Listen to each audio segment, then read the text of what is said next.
This is baker's yeast, and if I heard that you just spent $610,000 on research around it, I would pretty much just call you flipping crazy. But what if I told you Danish scientists had just found a way to use the humble baker's yeast to make you the best non-alcoholic beer of your life? Well, now I'm guessing you're the one calling me crazy. Now, if you've had a non-alcoholic beer or two in your time, you'll know that they are not all made equal. You might have even found yourself staring down the barrel of a fizzy glass of terribly misplaced sweetness that lacks any depth, flavor, and aroma. Fear not, those days are over, but let's talk about how it actually works, because up until now, tons and tons of expensive aroma hops are dumped into non-alcoholic brews each year. And this is really to counter that big malty base that non-alcoholic beers have. And in fact, it's something that I spoke to Ronald van der Streek about on the podcast last year. But when you think about it, it all makes sense, right? Because it helps introduce a balance and flavors into the beer that don't really make it there when you have an alcohol removal process, or maybe a ferment that doesn't allow them to be made as a result. Now, given big breweries around the world use largely American grown hops, you can kind of see pretty quickly that the current method of growing and shipping hops out of America and then disposing them in another part of the world has a couple of downsides, which include the freshness piece, the transport piece, and then also the environmental piece. But by the end of 2022,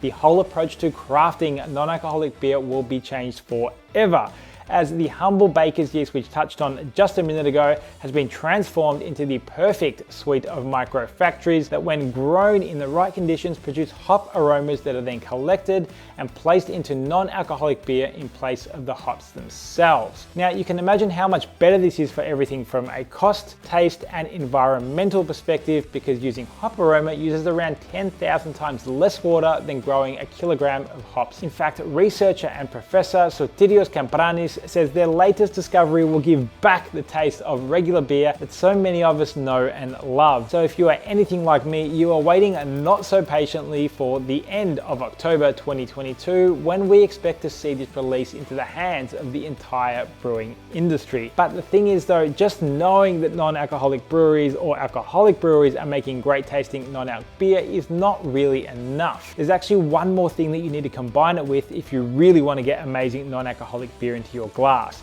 And in this video here, I will show you all of what you need to know. But not only that, I will also show you the amazing options that you can try when you implement this method. So do not ignore this video if you want some amazing non-alcoholic drinks.